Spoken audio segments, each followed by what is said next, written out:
Hello guys. तो आ चुके हैं काफ़ी दिनों बाद इसलिए वीडियो बना रहा हूँ क्योंकि 2 दिन पेपर थे मेरे। जैसे आरपीएफ का देख के आया था मैं, एसएससी जीडी का भी देख के आया था, फॉर्म भरे थे तो देख के आ गया। तो मैं मेंस की बात कर लेता हूँ। मैंने मेंस दिया था अब की बार सीजीएल का। सीजीएल में 18 जनवरी का पेपर था मेरा, और मैं पेपर दे के आ गया। 21 जनवरी को आंसर की आ गई। आंसर की मेरे बन रहे थे 300 नंबर, क्योंकि उनके आंसर की गलत थी, क्वेश्चन बाद में उन्होंने सही किए हैं। 300 नंबर बन रहे थे। तो हमारी शिफ्ट का क्या था कि टाइपिंग दोबारा रिशेड्यूल हुई थी 31 जनवरी को। तो मेरे मार्क्स बहुत कम बने थे। रैंक मतलब मैंने चेक करी, मेरी रैंक बहुत नीचे आ रही थी। कम से कम 30,000 रैंक आ रही थी। तो उस चक्कर में मैं टाइपिंग देने ही नहीं गया, और ये मेरी ज़िंदगी की सबसे बड़ी गलती थी।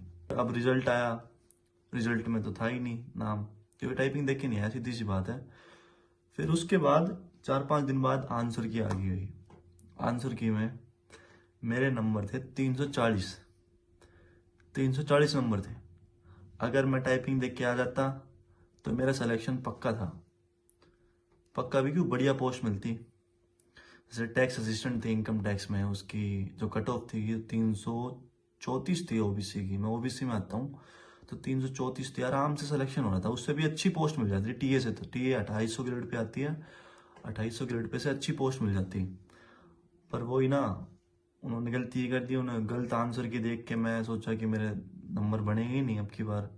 और मेरा ये फर्स्ट अटेम्प्ट था। फर्स्ट अटेम्प्ट में 340 मार्क्स। नॉर्मलाइजेशन हुआ मेरा थोड़ा बहुत, 15 एक नंबर का नॉर्मलाइजेशन हुआ, जो कि होना था, क्योंकि 18 जनवरी का शिफ्ट हार्ड थी काफ़ी 20 के कंपैरिजन में।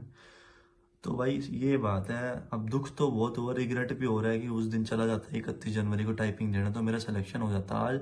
और मैं भी अब जो बाकी सेलेक्टेड कैंडिडेट्स हैं उनकी तरह आराम से घूमता, चिल करता, या फिर जून की तैयारी करता दोबारा।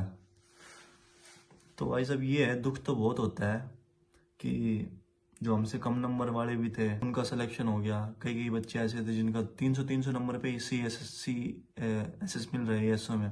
तो वही है भाई, किस्मत भी इम्पोर्टेंट होती है। मेरी किस्मत अच्छी नहीं थी क्योंकि टाइपिंग देख के नहीं आया। खैर कोई नहीं।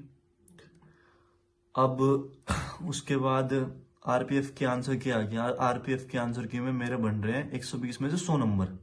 ये मैं आपको दिखा दूंगा, इस पे स्क्रीनशॉट आ जाएगा यहाँ पे। 120 में 100 नंबर, 100 से भी ज़्यादा बन रहे, 100 पॉइंट कुछ हैं। तो रैंक में तरह दिखा रहा है। रैंक अब की बार तो सही रैंक दिखा रहा है, अंडर 50 ही दिखा रहा है। तो मतलब बहुत रेयर है ये, 100 नंबर हर किसी के नहीं आते। जीटी में भी ठीक ठाक आ गए मेरे। जीटी में 130 के आसपास नंबर है। इंग्लिश में, इंग्लिश अटेम्प्ट करी थी जीडी में, तो इंग्लिश में 2-3 सवाल गलत हो गए तो कम नंबर आ गए। बाकी ठीक है, हो जाएगा जीडी में। अगर मैं फिजिकल की तैयारी करूं तो जीडी में भी आराम से हो जाएगा मेरा। और आरपीएफ में तो हो ही जाएगा, क्योंकि आरपीएफ का क्या है कि आरपीएफ का जो फिजिकल है वो बहुत हार्ड है। फिजिकल ये है कि 5 मिनट 45 सेकंड में आपको 4 चक्कर मारने होंगे ग्राउंड के। मतलब 1600 का एक चक्कर हो, 1600 मीटर आपको 5 मिनट 45 सेकंड में मारने पड़ेंगे। और 14 फुट लॉन्ग जंप है, और 4 फुट शायद हाई जंप है। तो फिजिकल बहुत हार्ड होता है इसका। तो मैं तो ये ऐसे ही पेपर दिया था, ऐसे फॉर्म भर दिया था पिछले साल, तो ऐसे देने चल गया। जयपुर था, जयपुर घूम के आ गया। तो ये था भाई। तो इसकी फिजिकल की तैयारी तो करेंगे ना। अब जून में दोबारा आ रहा है सीजीएल का, तो अब की बार देखेंगे इसका। अब की बार इसको थोड़ा कंसिडर करके चल रहे हैं। अब की बार इसकी बढ़िया तैयारी कर चल रही है। तैयारी बढ़िया तो क्या होती है, कंसिस्टेंसी होती है। कंसिस्टेंसी को फॉलो करोगे आप तो आपकी तैयारी अपने आप होती जाएगी। ये नहीं कि अब की बार ये कर दूं, अब की बार वो कर दूं। कंसिस्टेंट रहना पड़ेगा आपको। और जो बेसिक, सबसे बेसिक तरीका यही है किसी एग्जाम की प्रिपरेशन करने के लिए, कि ठीक है आप कम पढ़ दो, 5-6 4-5 घंटे, 3-4 दो भी है पढ़ दो, पर कंसिस्टेंट रहोगे तो आपका सिलेक्शन श्योर है। और जो रैंकर्स होते हैं भाई, वो तो एक्स्ट्रा ऑर्डिनरी लोग होते हैं, उनका तो कुछ कह नहीं सकते। तो भाई अगर आप टारगेट लेके चल रहे हो आपकी बार जून में एसएससी सीजीएल का, तो आप मेरे चैनल को फॉलो कर सकते हो। मैं ऐसे टिप्स डालता रहता हूँ, और वीडियो ऐसे देख इंस्पिरेशन वीडियो मैं भी किसी की देखता हूँ, आप भी देख लिया करो मेरी। तैयारी करते रहिए, कंसिस्टेंट रहिए अपने। एक वीडियो में मैं और बताऊंगा कि इंग्लिश कैसे करें, मैथ्स कैसे करी मैंने। मेरे मैथ्स में 90 में से 5-6 नंबर कटे होंगे, रीजनिंग में भी इतना ही। बाकी इंग्लिश में 123 नंबर 135 में, और जीएस में 30 नंबर है 75 में, बट ठीक है 340 नंबर आ गए। तो वही है, तो कंसिस्टेंट रहिए भाई अब की बार, और फोकस करिए अब की बार।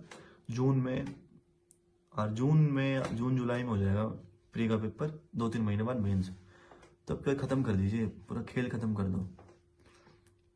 तो थैंक यू वीडियो देखने के लिए, धन्यवाद।